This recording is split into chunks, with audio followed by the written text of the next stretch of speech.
Les étoiles, c'est un point clé d'un traitement astrophoto. Dans cette vidéo, on va voir un peu les différentes choses qu'on peut faire avec, que ce soit du starless, c'est-à-dire enlever complètement les étoiles de notre photo, que ce soit remettre les étoiles ensuite, ou que ce soit faire une réduction d'étoiles quand on a trop d'étoiles sur notre image. Tout ça, je vais vous montrer comment le faire dans PixInsight. Donc ce qu'on va faire, c'est qu'on va commencer par le starless, donc on va commencer par enlever carrément toutes les étoiles de cette image. Alors le starless, c'est intéressant pour deux raisons. La première chose, c'est que c'est intéressant au niveau du traitement. On va souvent pas traiter une image avec les étoiles, on va enlever les étoiles, traiter notre image et remettre les étoiles ensuite. Et la deuxième chose, c'est si vous voulez enlever les étoiles sur votre photo finale, c'est notamment bien intéressant sur les nébuleuses, parce que comme on va le voir, en fait, les étoiles, quand elles sont là, elles cachent énormément de signal, énormément d'IFN, de nébulosité, et donc c'est un petit peu dommage. Donc comment on enlève les étoiles? C'est le plus simple, en fait, il suffit d'utiliser un process qui est fait pour ça. Il y a deux process que je vous recommande. Le premier, c'est StarNet, c'est un process gratuit que vous pouvez télécharger.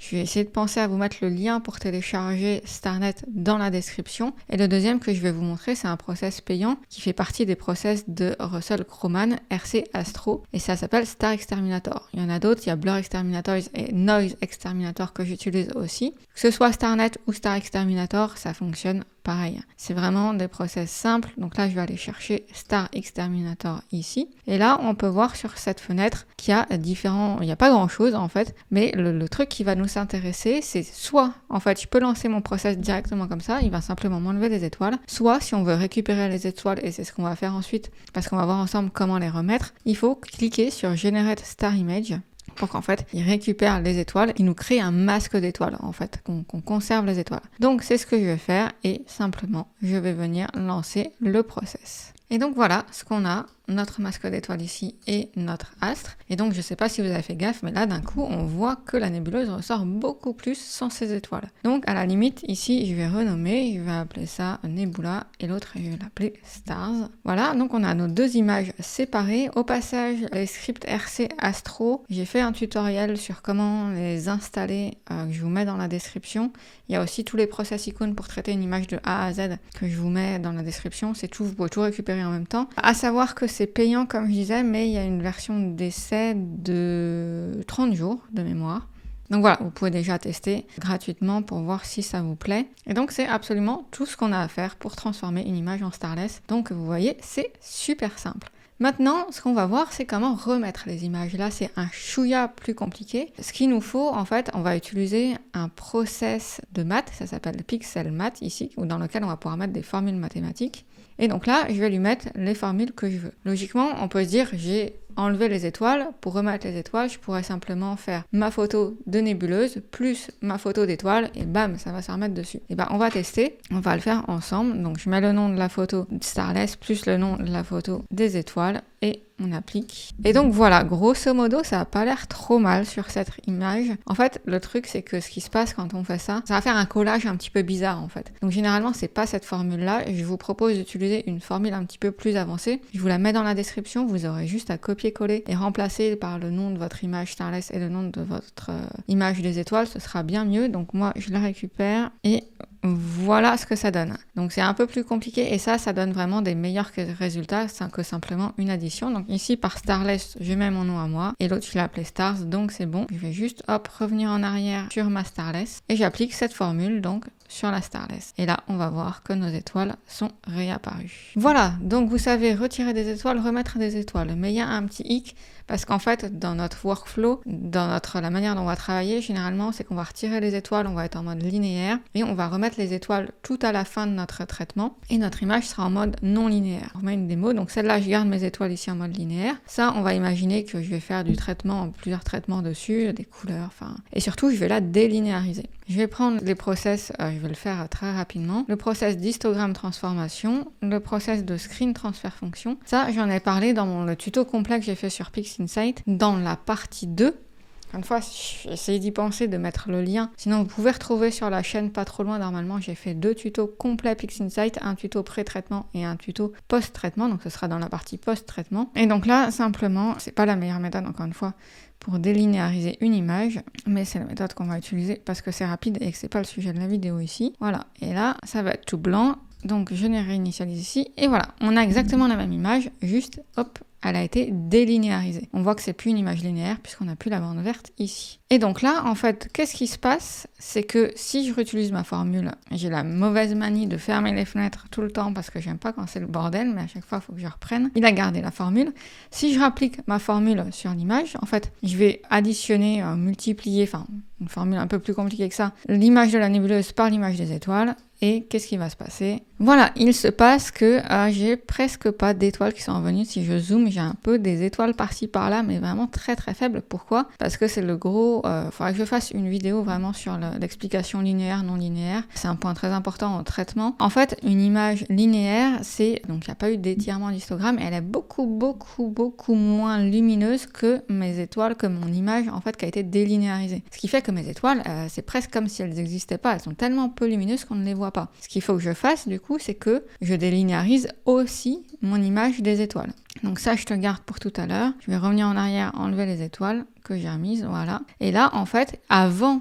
Donc là, pour résumer, ce qu'il faut faire, c'est qu'avant de remettre les étoiles sur votre astre, il faut aussi délinéariser les étoiles. Le problème des étoiles, c'est qu'on ne peut pas les délinéariser à la même méthode que j'ai fait juste avant avec Screen Transfer Function et Histogramme Transformation, parce que ça marche pas bien sur les étoiles, donc il faut le faire à la main. Donc c'est ce que je vais faire. Encore une fois, je ferai plutôt un tuto dédié au linéaire, non linéaire et délinéarisation, plutôt que de tout mélanger ici. Et donc là, tout simplement, je vais étirer, donc déjà je vais enlever l'auto-stretch sur les étoiles et je vais étirer mon histogramme. Donc vous voyez tout simplement qu'en prenant cette flèche-là et en la mettant vers la gauche, j'étire l'histogramme et donc je vois que mes étoiles réapparaissent. Alors il ne faut pas que je le fasse trop, sinon voilà ce que ça fait.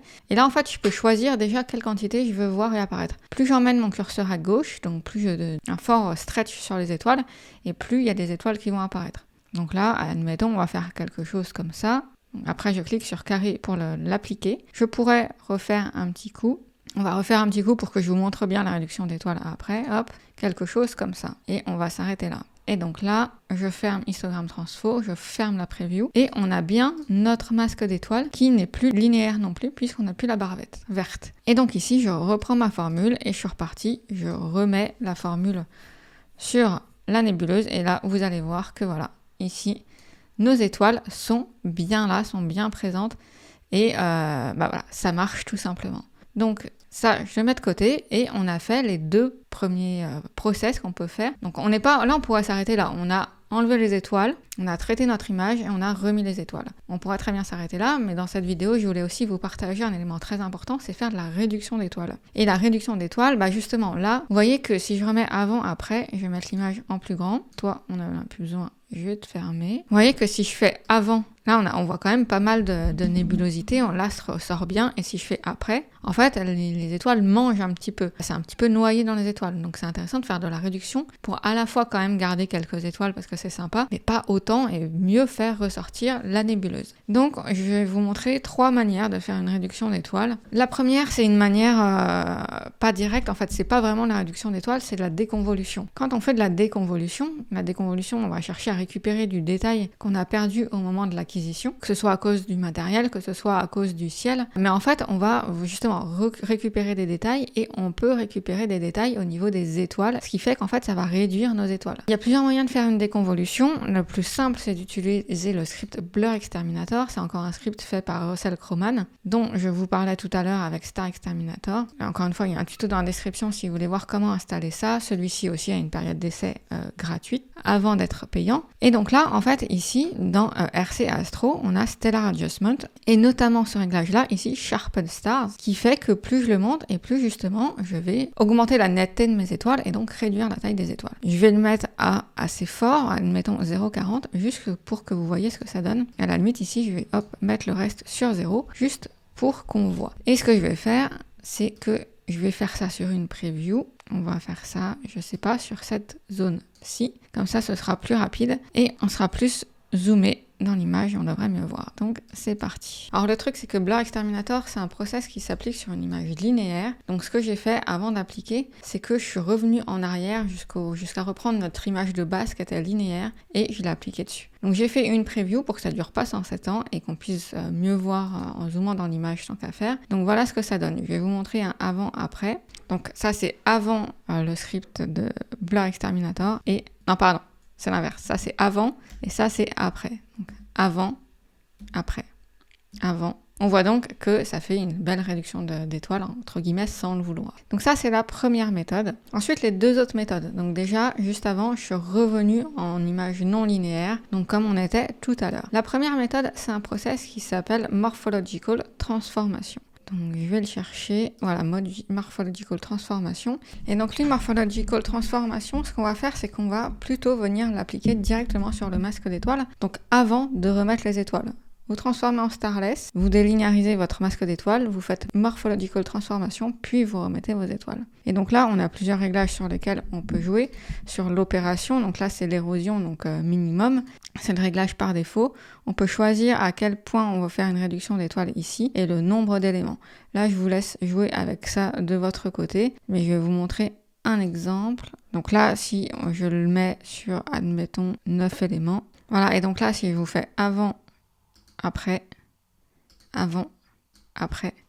C'est intéressant parce que ça touche assez peu les étoiles bien lumineuses. En revanche, ça touche bien les étoiles bien lumineuses. Donc si je zoome encore un petit peu, avant, après. Voilà. Je vous laisse, si vous voulez jouer avec ça, honnêtement, c'est ce que j'utilisais il y a quelques temps. Je l'utilise plus depuis quelques temps. Je vais vous montrer du coup la troisième méthode, qui est la méthode que je vous recommande, qui est la plus facile à utiliser. C'est un script, enfin des process icônes en fait, qui ont été faits par Bill Blanchand. Donc je vais aller charger les process icônes, l'autre process icône. Je vais vous mettre le lien dans la description pour aller télécharger les process, voilà, ici. Et donc, on a différents pixels mat. Donc là, pour que ça marche, il nous faut deux images. Notre image de l'astre avec ses étoiles et une image du même astre avec sans les étoiles. Donc ce que je fais, je reviens en arrière pour avoir la starless, je la clone ici et je vais l'appeler starless. Et ici, je reviens comme c'était avant avec les étoiles. Donc, je vais mettre deux photos. Là, maintenant, on va choisir une des méthodes. Donc, admettons la méthode 3. Vous pourrez tester les différentes méthodes. Ça se ressemble beaucoup. Et ici, en fait, on doit indiquer le nom de notre starless. Donc moi, elle s'appelle starless sans majuscule. Hop. Et ici, on a deux éléments à choisir. Le nombre d'itérations entre 1 et 3.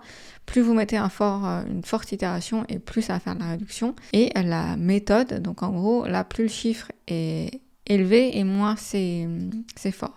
Méthode 1, donc 1 c'est fort, méthode 2 c'est moyen et méthode 3 c'est doux. Donc ce que je vais faire, je vais essayer de faire la plus forte réduction d'étoiles. Donc ici, je mets une itération à 3 et ici, je mets la méthode à 1 pour que ce soit strong, tout simplement, et je viens appliquer ça sur mon image. Et si c'est pas encore suffisamment fort pour moi, je peux réappliquer encore une fois sur mon image, voire encore une fois, etc. Et donc voilà ce que ça donne. Donc là, on a une forte réduction, il y a beaucoup d'étoiles qui sont parties, peut-être même un peu trop. Donc si je vous remets avant, après, voilà, donc vous voyez, c'est super simple et je pourrais faire différents tests, m'amuser en changeant les chiffres. Voilà donc comment faire du starless, comment remettre les étoiles et comment faire une réduction d'étoiles. Vous trouverez plusieurs ressources dans la description, donc les liens vers les différents process dont j'ai parlé pour les télécharger, le lien vers mon tuto PixInsight vraiment, donc qui vous parle un peu plus en détail de différents éléments sous Pix si vous ne l'avez encore jamais utilisé ou même si vous l'utilisez déjà pour améliorer vos traitements, et les liens pour télécharger mes process icônes, mes tutos pour installer des plugins, etc. Pour ça, je vous laisse vous amuser avec ça. On se retrouve bientôt, évidemment. Gardez la tête dans les étoiles.